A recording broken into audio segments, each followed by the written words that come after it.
First of all, we all lost friends. Of my own family, my father was bayoneted by guerrillas.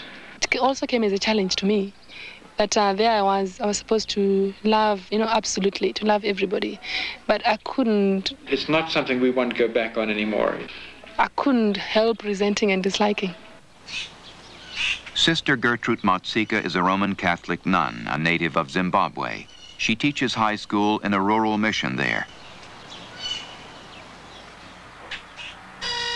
Mr. Eddie Cross is also a native of Zimbabwe. He is head of the government's dairy marketing board. After a century of white domination and a decade of armed struggle, can blacks and whites build a new nation together? This is the challenge that faces the new Zimbabwe.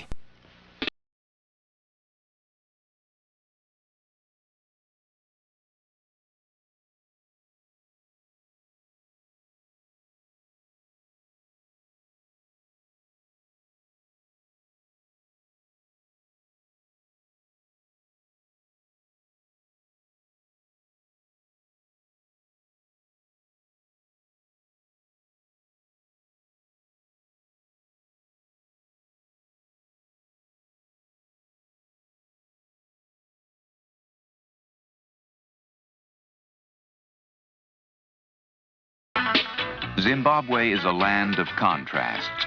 Most of its 7 million citizens are black, a few are white. Most have been very poor and a few very rich. It is a land of rural traditions and urban development, primitive agriculture and industrialized growth. The ancient and the modern. Zimbabwe perhaps typifies the contrasts that prevail in many new nations around the world.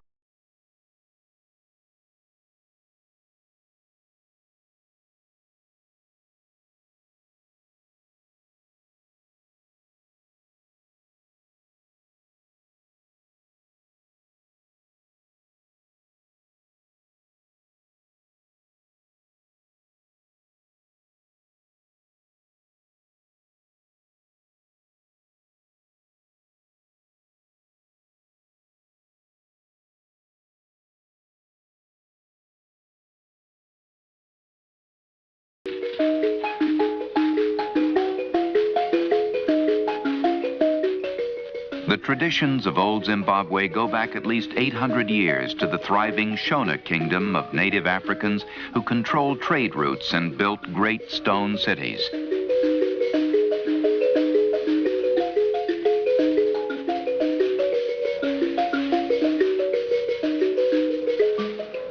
In 1888, Cecil Rhodes invaded the area in search of gold. He signed a treaty with the local ruler, Lobengula, that allowed him to seize virtual control of the region for England. 2 uprisings in the ensuing decade were put down with force, which consolidated white dominance. In 1923, the government redistributed the land, giving the best half to the few white settlers and the rest to the majority black population. While not as extreme as the apartheid of South Africa, government policies in Rhodesia were designed to maintain white supremacy through segregation. For me, a black man was simply a shadow. In fact, it would be difficult for me even to recognize one black man from another in those days. In other words, they were not really people to me. And I guess that was part of growing up. I thought there was nothing abnormal about it. We very seldom met blacks at any level. We were not really aware of what our government at the time was doing to black family life, to the black people of the cities, to the deprivations that they were experiencing, in fact, for the reasons for the war. Organized resistance to the white regime began as early as 1948.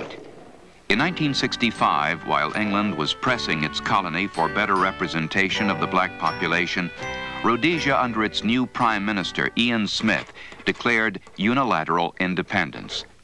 In reaction, the United Nations unanimously agreed to impose trade sanctions until majority rule should be established. Armed resistance began at about the same time. 2 major figures led the resistance: Joshua Nkomo, with strength in the Ndebele tribe, and Robert Mugabe, with strength in the majority Shona tribe. By the late 1960s, Rhodesia was in a state of war.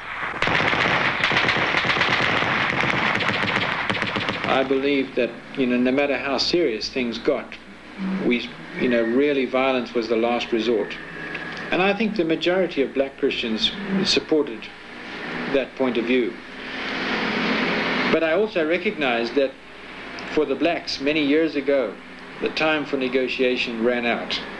And they were just getting nowhere politically. I was on the black side, to say the truth, because my little brother, it joined in 1975. So each time the word terrorist was spoken, it hurt me very much, because my young brother was fighting. And I began to look at this fighting for the freedoms of Zimbabwe closely ever since my young brother joined. Finally, in 1979, all parties accepted a British proposal called the Lancaster Accords, calling for a ceasefire and general elections that would guarantee majority rule. The winner was Robert Mugabe. Since he had been the most militant leader of the freedom fighters, and since he had spent 10 years in prison under Ian Smith, it was a welcome surprise when he declared a policy of reconciliation for his new government. Prime Minister Robert Mugabe. We have to have peace. We have to have a common understanding amongst individuals and between communities. If we don't achieve this atmosphere of accommodation of one another, that we all belong to Zimbabwe, and that therefore we have a sense of common belonging. If we don't do that, then we achieve the opposite. And to get people involved, they must combine forces. And they cannot combine forces unless they are reconciled to each other, unless they are united, unless they love one another. I'm very pleased that our Prime Minister, as soon as he came in, proclaimed we should all be reconciled. Let's forget the past and let's start anew. It always bothered me that I had that deep resentment and dislike and hatred. It almost get to hatred. I mean, if you have a bitter heart towards some people, it affects all your relationships with everybody else whom you love. And I felt it very strongly. So that made me look into my relationships with everybody, white or blacks. There I was at the university. I felt I wanted to love and to understand the problems of the others. So I began to look at the whites as individuals as well, people who had families, people who had aspirations and hopes, just like us. They had aspirations and hopes. And I looked at ourselves, we blacks, with our aspirations, hopes, and all our needs, which we wanted met and which we wanted to see really becoming reality. So in a way, whenever I heard so many whites were killed, in my raw state, I would say, yes, 2 down or 1 down. But I realized that wasn't. I didn't feel very happy about it. The one thing you'll find that black and white Zimbabweans share, and that is an abhorrence of war. We're very, very tired of war at the end of 17 years of conflict. Very, very tired. That's the extraordinary thing about this country. And I'm sure you've picked it up, that despite the fact that we've been fighting each other, actually physically fighting each other, certainly pretty vigorously since 1972, and that we've been political antagonists, the white community and the black community here, virtually since 1949. Despite that, the race relations are phenomenally good. I joined a group of some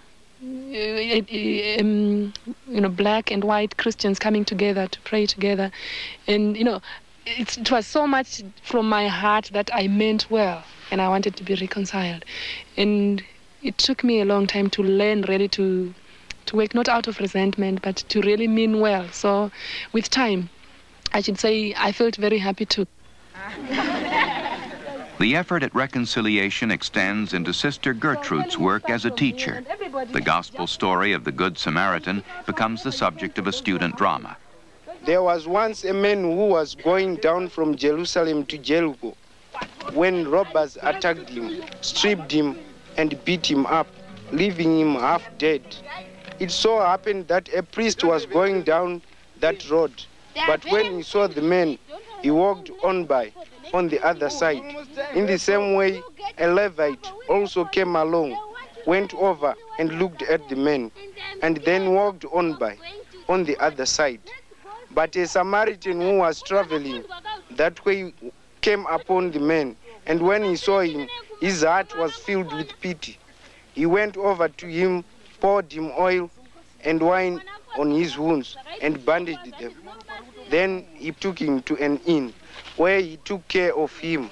And Jesus concluded, "In your opinion, which one of these three acted like a neighbor towards the man attacked by the robbers?" The teacher of the law answered, "The one who was kind to him." Jesus replied, "You go then and do the same."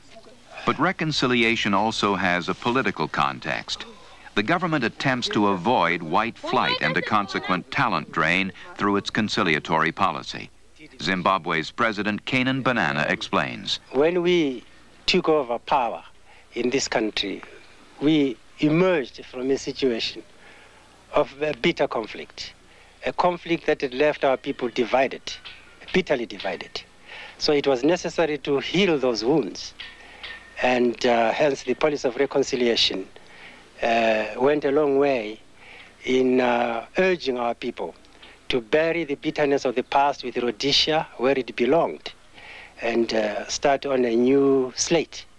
There's a large number of whites leaving the country, and white emigration is something that saddens me personally, because I think those people have a valuable role to play, and I think that Mugabe is genuine when he says to the whites of Zimbabwe, "We want you to stay." To the extent that Mugabe has really done an enormous amount since he came to power to put their fears at rest, and has behaved in a remarkably moderate fashion. He has not been the ogre that everybody thought that he was going to be. To that extent, their fears have been completely unwarranted. Standards here have not dropped. My children go to an ordinary government school. It's fully integrated now. Standards are extremely high. Discipline has been maintained. Academic standards are probably the highest in the African region, probably higher than in South Africa. I think the future very much depends on us as much as anybody else. In other words, if we stayed and we worked hard, the future depends on us as much as the government. The challenge that faces the new government is not just its interrelationship with its white citizens. Centuries of tribal rivalry also demands attention. The new Zimbabwe faces a national challenge in education for all its people, providing new life skills to former freedom fighters and opening up opportunity at every level. In a word, the challenge is development, or in the words of Zimbabwe's leaders, self-sufficiency and self-reliance. Matawari is a village far from the urban advantages of skills training and health care. Self-sufficiency and self-reliance here require that new ways be found to meet people's needs. Aloysius Mutembana Sango crosses the river each day to work with the people of his church, where he is a catechist. What they have accomplished is something to sing about.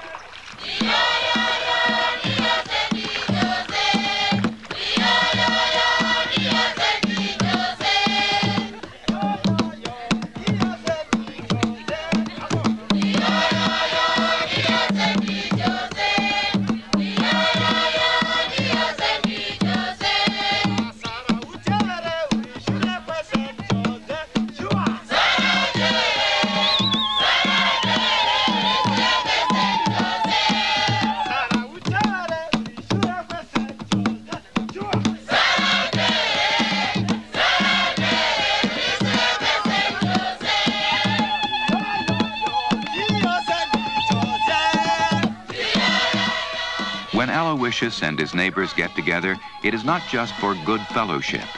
Their solidarity represents hope and determination. They have established a training center that responds to all kinds of needs. It started with a credit union and now includes a health clinic plus courses in first aid, nutrition, reading, cooking, bricklaying, tinsmithing, carpentry, and tailoring.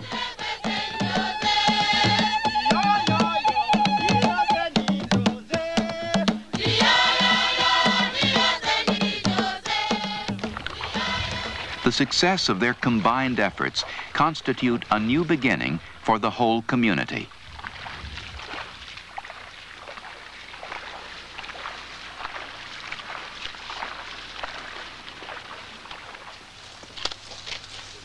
Official government efforts to encourage self-sufficiency and self-reliance have resulted in model agricultural schools which integrate formal classroom experience with practical farm and construction experience. President Canaan Banana not only raised the funds to launch this school called Kushenga Pikalela, he also visits the school regularly to work alongside the students. The establishment of Kushenga Pikalela arose out of the need for resettlement and reconstruction after the many years of a protracted war. We wanted to promote a spirit of self-reliance and cooperation leading to self-sufficiency, to reconcile ourselves to the soil in particular, because agriculture, in our view, forms a very important part of our development and our national survival. We believe that this institute can only survive through a spirit of perseverance, dedication, devotion, and hard work. It was, in fact, this same spirit of perseverance that saw us through this protracted struggle for liberation and independence.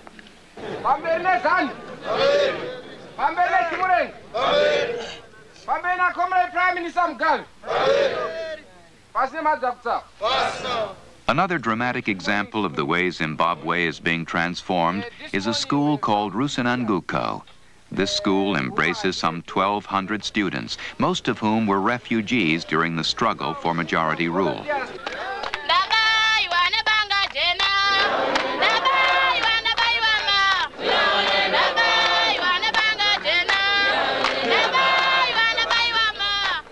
Sister Janice McLaughlin is an American Maryknoll nun who works as an aide to President Banana on educational projects. She has been personally involved in the establishment of Rusenanguko. Well, all of the projects I'm involved in, to me, are ways of building a new Zimbabwe. The purpose of Rusenanguko and the other 7 pilot schools for former refugee children is to provide a model for a new education system, a system that will be more related to the needs of the people. We talk about decolonizing the mind, that people through the colonial system were totally colonized to look down on rural people, to look down on manual labor, to despise working with their hands and getting dirty. And now we want to destroy that colonial mentality. Practically, it's done by, first of all, putting the schools in the rural areas on farms so that agriculture is an integral part of the school.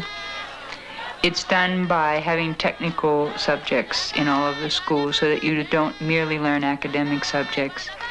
And it's done by changing the curriculum so that your new textbooks integrate your practical and your theoretical. The children themselves build their own schools. While they learn building, they're actually building their classrooms, their dormitories. In the meantime, they live in tents or grass houses that they make. The farms are all big enough that if they're utilized properly, we can feed the whole school, plus sell the surplus and make profit for the school. The schools are meant to be self-reliant, not only in producing food, but that the profits will be reinvested in the school. We're running the farms as cooperatives, so the children and the teachers learn cooperative management, cooperative structures right there while they're in school. Which is why I think these children at Rusenanguko are, despite their difficult material conditions, they're so happy, their morale is so good, because they know hardship, they're willing to sacrifice for something they believe in.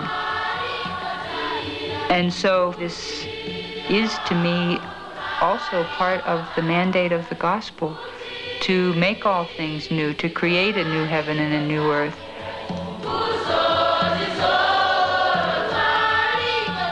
The church, I see it as having to play a very big role in this development. We are no longer being We are no longer being prevented by anything like any system which is oppressive or any system where we stand at a disadvantage when we are saving blacks. So we should be involved in a big way in development, in education, in health. The government is reaching out to everybody. So it's big programs for development and also opening up schools and making primary education free, secondary education free, and providing health and everything that is necessary to life free for everybody. The church and state have, in fact, a great deal in common. I think we both are concerned about satisfying the legitimate aspirations of our people, all our people. And we are concerned about improving the quality of life of all our people. And I believe those objectives we share in common with the churches.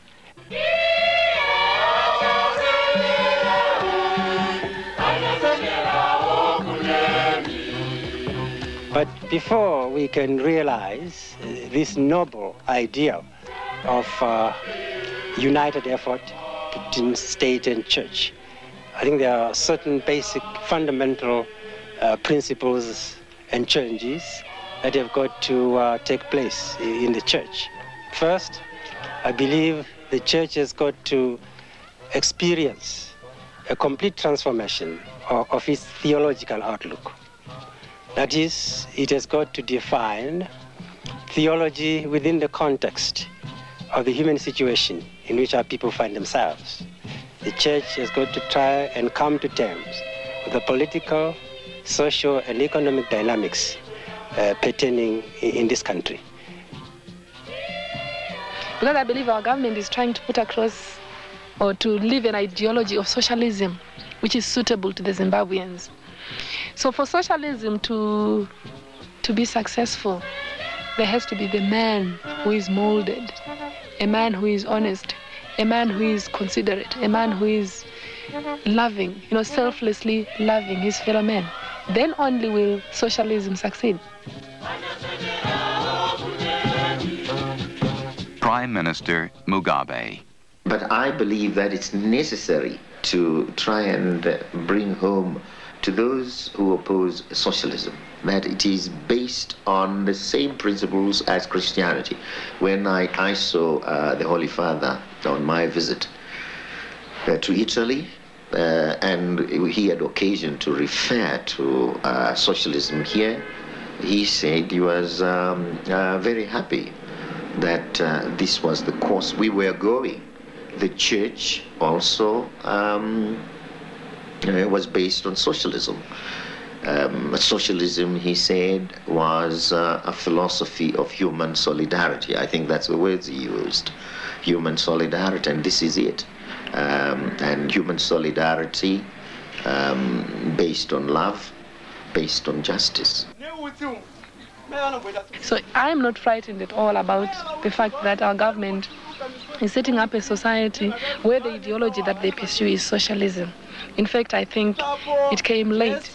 So long as this socialism is related to us as Zimbabweans, its moral background is based on, me as an African and my traditional background, and strongly so on the Christian way of living.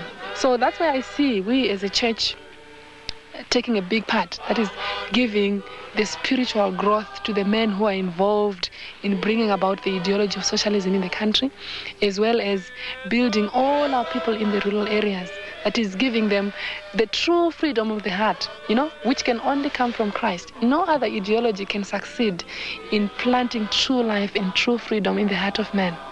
So Zimbabwe will set a pattern for the whole of Africa, and not only Africa, because I think Europe needs us very much, and America too. You people have everything that you need. Your countries are well developed. But perhaps you face more problems than we by way of the human heart, if I'm not mistaken. The future of Zimbabwe is important not only to the people, black and white, who live in Zimbabwe, but also to many other nations and leaders. What does its success or failure bode for others? If we can do it, any country in Africa can do it. It's a symbol of hope for Africa. There's no doubt about that. We are the pivot around which the whole region circulates. If we succeed in our experiment here in Zimbabwe, the experiment of building a non-racial society as an alternative, a non-racial society based on democratic principles, respect for the dignity of man, a mixed economic system, if we can establish that kind of society here successfully and make it work visibly, it will be a demonstration to white South Africans that there is an alternative to apartheid.